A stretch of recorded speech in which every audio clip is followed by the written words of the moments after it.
Hey everyone, welcome back again. Good morning and happy Diwali to all. আজকে আমাদের হায়দ্রাবাদ ট্যুরের day 3।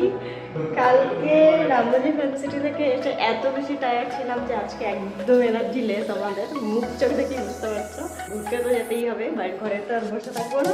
চলো যাই, আজকে কোথায় কোথায় যাই সব তোমাদের সাথে শেয়ার করবো। আমাদের প্রথম ডেস্টিনেশন ছিল স্নো ওয়ার্ল্ড। স্নো ওয়ার্ল্ডে টিকিট কাউন্টারে যাতে ভিড় না হয় তাই হায়দ্রাবাদের বেশ কিছু ক্যাফেটেরিয়াতে স্নো ওয়ার্ল্ডে টিকিট বুকিংয়ের ব্যবস্থা রয়েছে। মাঝপথেই আমরা টিকিট বুক করে নিলাম আর সোজা চলে এলাম স্নো ওয়ার্ল্ডে। এন্ট্রি নেওয়ার পরে আমাদেরকে উইন্টার কস্টিউম দেওয়া হলো, জ্যাকেট বাগেরা। আর এখানে একটা কথা বলে রাখি যে এখানেও মোবাইলের জন্য আলাদা করে 50 টাকা চার্জ করছিল। তো বাইরের প্রচণ্ড গরম থেকে আমরা এখন প্রবেশ করছি -5 ডিগ্রি তাপমাত্রায়। ভিতরে ঢুকে আমাদের 5 মিনিট ওয়েট করতে হয়েছিল মেন গেট খোলার জন্য। অ্যান্ড 5 মিনিট পরে আমরা সোজা ঢুকে গেলাম স্নো ওয়ার্ল্ডে।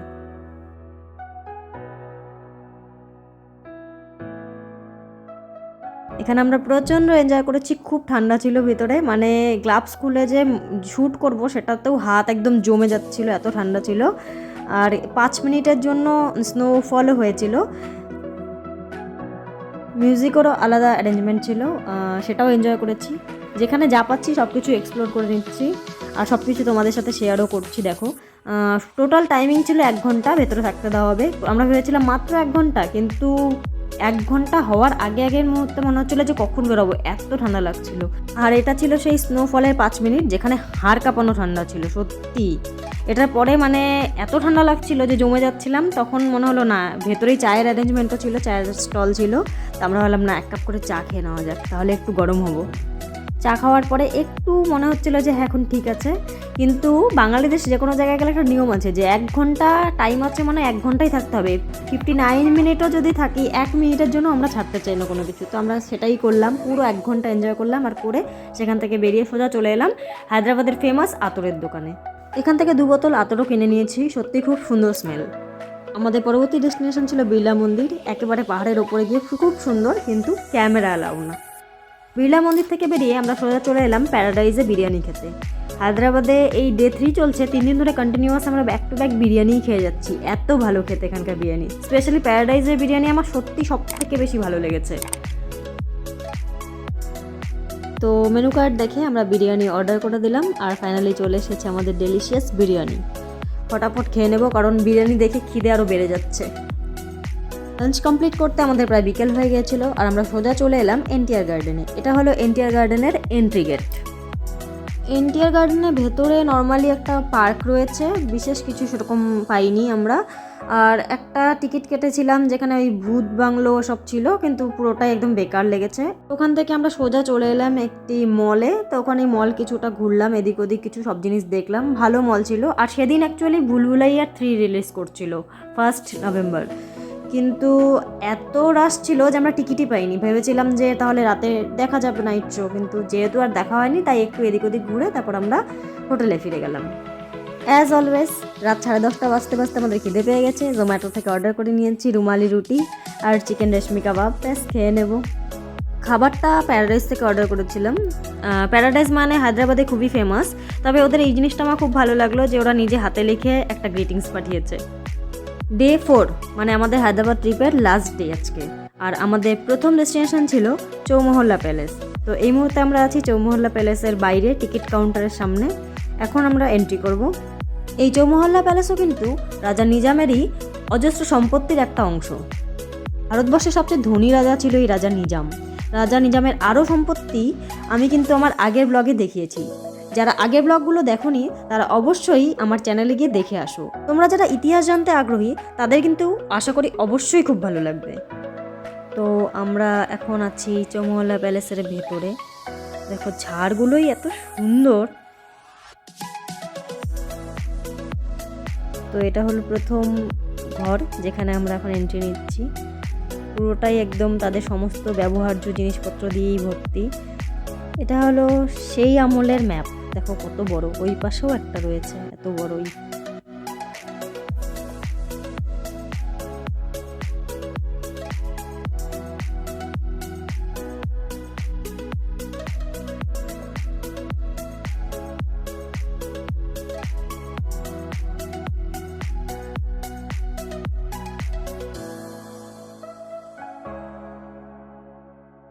এখানেও আছে অজস্র সম্পত্তি, যেরকম আমরা সালারজাং মিউজিয়ামে দেখেছিলাম, নিজামস মিউজিয়ামে দেখেছিলাম।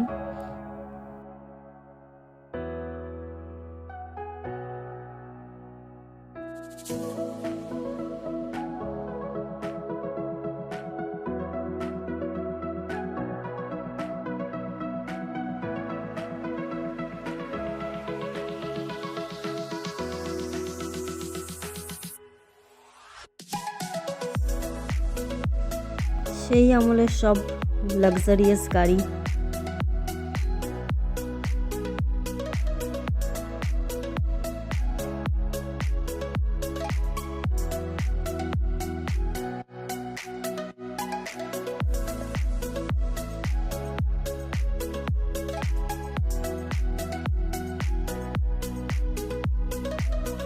খিলবাগ ক্লক 100 বছর ধরে একইভাবে চলছে। এখানকার স্থানীয়রা এই ঘড়ির ঘন্টা শুনেই নিজেদের ঘড়ির টাইমিং ঠিক করে। চৌমহল্লা প্যালেস থেকে মাত্র 5 মিনিটের হাঁটা পথেই রয়েছে আমাদের ফেমাস চারমিনার। কিন্তু চারমিনার যেহেতু একদম বাজারের ওপর, তাই প্রচণ্ড রকম ভিড় ছিল। শ্যুট করব যে সেই রকম একটা পরিস্থিতিও ছিল না, তবুও অনেক কষ্টে কিছুটা শ্যুট করে নিয়েছি, জাস্ট তোমাদের সাথে শেয়ার করব বলে। চারমিনার থেকে বেরিয়ে আমরা চলে এলাম সুধা কার মিউজিয়ামে, যার নাম রয়েছে গিনিস ওয়ার্ল্ড রেকর্ডেও। কিন্তু গিনিস রেকর্ডে কেন নাম রয়েছে? কার মিউজিয়াম শুনে এটা তো তোমরা বুঝেই গেছো যে কার রয়েছে, কিন্তু এমন এমন অদ্ভুত আকৃতির কার রয়েছে যে হায়দ্রাবাদে এসে সুধা কার মিউজিয়ামে না এলে পুরোটাই মিস।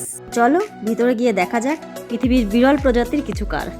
তাই 2 হুইলার 4 হুইলার তো আমরা সবাই দেখি, কিন্তু এখানে এমন কিছু আকৃতির কার রয়েছে যেগুলো দেখলে মাথা ঘুরে যাবে। এখানে দেখো, রিং কার, ব্যাগ কার, জুতো কার, লিপস্টিক কার, সোফা কার, বার্গার কার।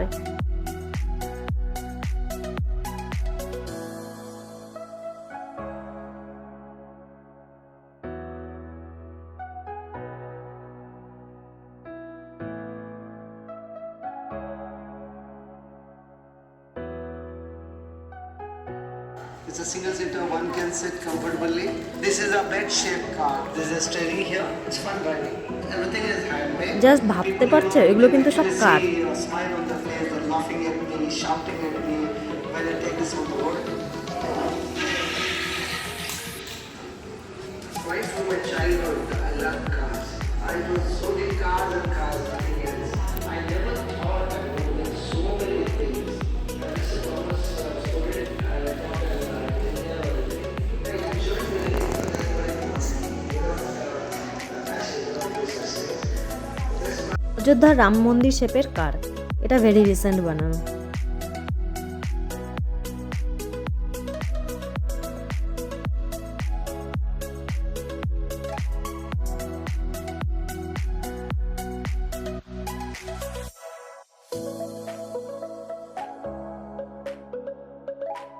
কার মিউজিয়াম থেকে বেরিয়ে আমরা লাঞ্চ কমপ্লিট করে সোজা রওনা হলাম গোলকুন্ডা ফোর্টের উদ্দেশ্যে। গেটের থেকে কিছুটা ভেতরে ঢুকে সামনে গিয়ে টিকিট কাউন্টারের ব্যবস্থা রয়েছে, সেখান থেকে আমরা টিকিট কেটে সোজা এন্ট্রি নেব। গোলকুন্ডা ফোর্টে কিন্তু বিকেল 5টা পর্যন্তই টিকিট কাটা যায়, তো 5টা বাজার আগে আমরা টিকিট কেটে এন্ট্রি নিয়ে নিলাম। তো গাইজ আমরা এখন আছি গোলকুন্ডা ফোর্টে, আমরা এখন উপরে যাব। গোলকুন্ডা প্যালেসও কিন্তু রাজা নিজামেরই সম্পত্তি।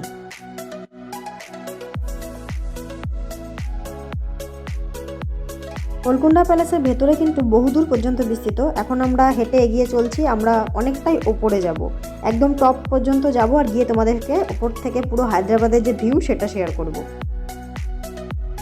দাক্ষিণাত্যের কাকাতিয়া সাম্রাজ্যের আমলে গোলকুন্ডায় প্রথম দুর্গ নির্মাণ শুরু হয়, যার উদ্দেশ্য ছিল কোন্ডাপাল্লি দুর্গের পশ্চিম ভাগ রক্ষা করা। পরবর্তীকালে বাহমিয়া সাম্রাজ্য দাক্ষিণাত্যের সঙ্গে এই দুর্গ অধিগ্রহণ করে। 1512 থেকে 1687 সালের মধ্যে কুতুবশাহী সাম্রাজ্যের রাজধানী হয় গোলকুন্ডা, যা চূড়ান্ত খ্যাতি অর্জন করে। পরবর্তীকালে মুঘল সম্রাট ঔরঙ্গজেব হায়দ্রাবাদ দখল করে এবং মুঘলদের আমলে এই কেল্লাটি চলে যায়। তার পরবর্তীকালে হায়দ্রাবাদের নিজামদের অধীনস্থ হয় এই গোলকুন্ডা ফোর্ট। হীরের খনি কোহিনূর থেকে শুরু করে দারিয়ারে-নূর, রিজেন্ট, গ্রেট মুঘল সমস্ত রকম হীরে কিন্তু গোলকুন্ডার হীরে খনি থেকেই পাওয়া গেছিল। কথিত আছে এই কেল্লার ভেতরে আজও সেই খনি আছে, শুধু খনিতে যাওয়ার রাস্তাটাই আর খুঁজে পাওয়া যায় না। একটা গোটা পাহাড় কেটে এই গোলকুন্ডা ফোর্ট নির্মাণ করা হয়েছে, ভাবা যায়। মনের জোর নিয়ে একদম গোলকুন্ডা ফোর্টের টপে চলে এসেছি।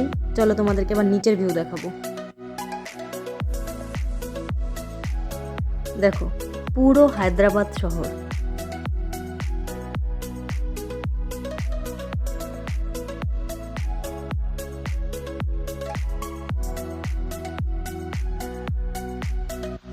তো চলো, অন্ধকার হওয়ার আগে নিচে নেমে যেতে হবে। দেন আমরা দেখব গোলকুন্ডা ফোর্টের light and sound show. Light and sound show দেখার জন্য আলাদা করে টিকিট কাটতে হয়। 3টা ল্যাঙ্গুয়েজে এই শো দেখানো হয়। প্রথমে ইংলিশে দেখানো হয়, তারপর হিন্দি, লাস্টে তেলেগু। তো আমরা হিন্দি ভার্সনটা চুজ করেছিলাম, যেটা টাইমিং ছিল 7টা থেকে। गोलकोंडा नाम दिलचस्प है और इतिहास तो और भी ज्यादा। गोल्लाकोंडा तेलुगु में इसका अर्थ हुआ चरवाहों की पहाड़ी।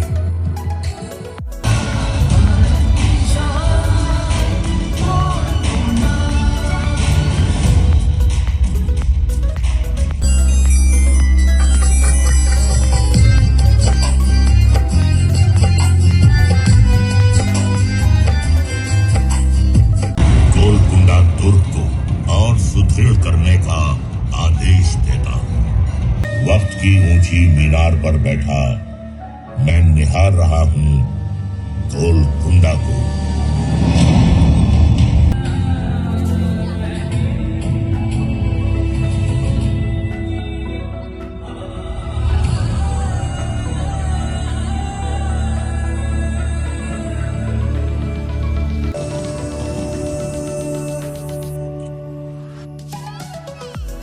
তো এই ছিল আমাদের টোটাল হায়দ্রাবাদ ট্রিপ, যার সমস্ত এক্সপিরিয়েন্স আমি তোমাদের সাথে শেয়ার করলাম। So finally it's time to go back to home. আশা করি হায়দ্রাবাদ ট্রিপের প্রত্যেকটি ব্লগ তোমাদের খুব ভালো লেগেছে। যারা এখনও ব্লগগুলো দেখোনি তারা অবশ্যই আমার চ্যানেলে গিয়ে ব্লগগুলো দেখবে, তোমাদের খুব ভালো লাগবে।